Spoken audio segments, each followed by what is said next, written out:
I'm a little concerned now that there's not as many people writing protest songs and songs about social change and songs making political statements.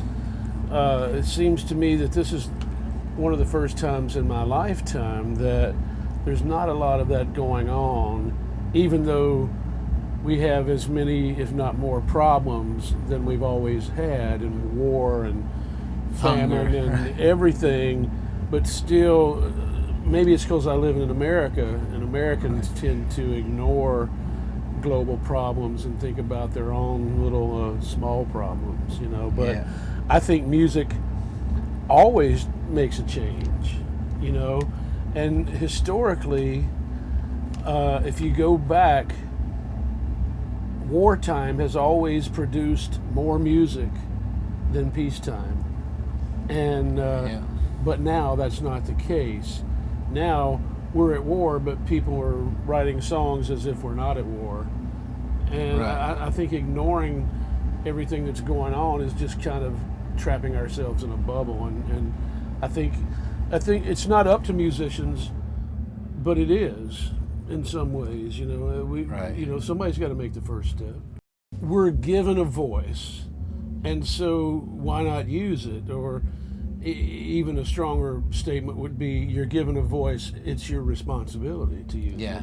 And by omission, almost you're making the opposite statement sometimes. Particularly because why did we insist on having this voice if we're not going to use it? Right.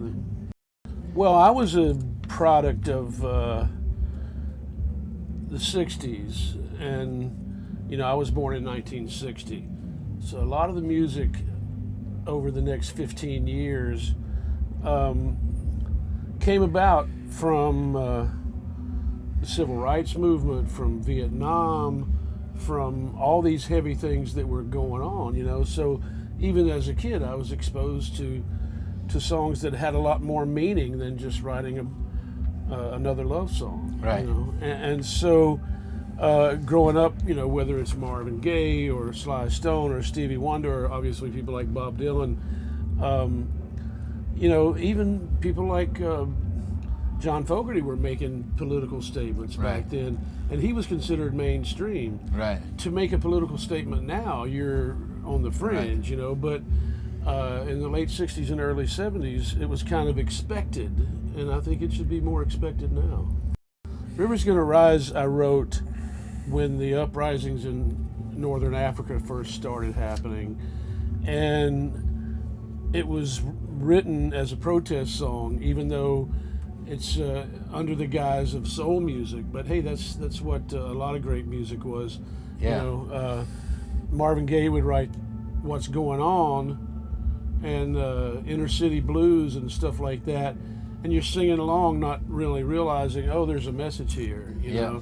So River's Gonna Rise is about peaceful revolution, and it's more timely now with what's going on in the Middle East. It's like there's this domino effect going, and hopefully that's going to carry over worldwide. I mean, there's demonstrations in Wall Street tonight, right? Yeah. You know that there's shutting down Wall Street tonight. It's it's been in Greece and England, and the hope is that we can inspire to be nonviolent and really take a stand for, I think, that more equitable society. Americans are being brainwashed into thinking you can't speak your mind, you can't protest, you can't rebel.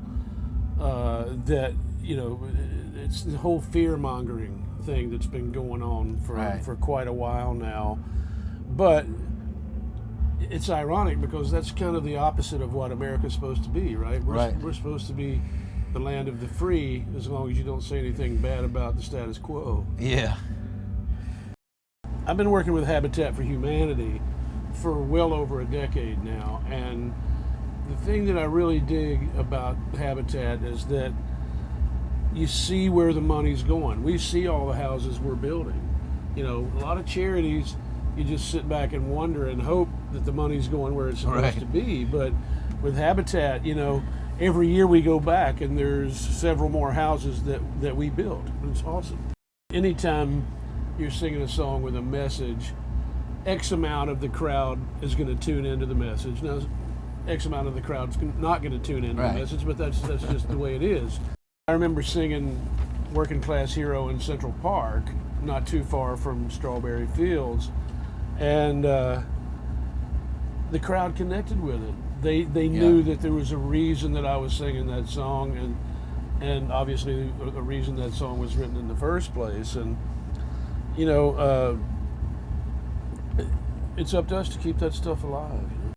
Well, music started as a form of communication, and you really have to at some point strip it back down to that, and at least conceptually stay in touch with the fact that that's where music came from. There was so much music that came about from spiritual situations, but healing powers in music, there's no doubt in my mind that music has healing qualities. There's no doubt in my mind that music is one of the few things in the world that's all good and there's nothing bad about it. Right. You know, and so changing people's moods or their lives with something as simple and beautiful as music is something we're all lucky enough to kind of be a part of, you know. To me, you can't take it lightly. You can't take it for granted. When you hear someone, like when you hear Vuzi sing, you know, something hits you. You're not even sure what it is, but it hits you, and you know, there's no denying that.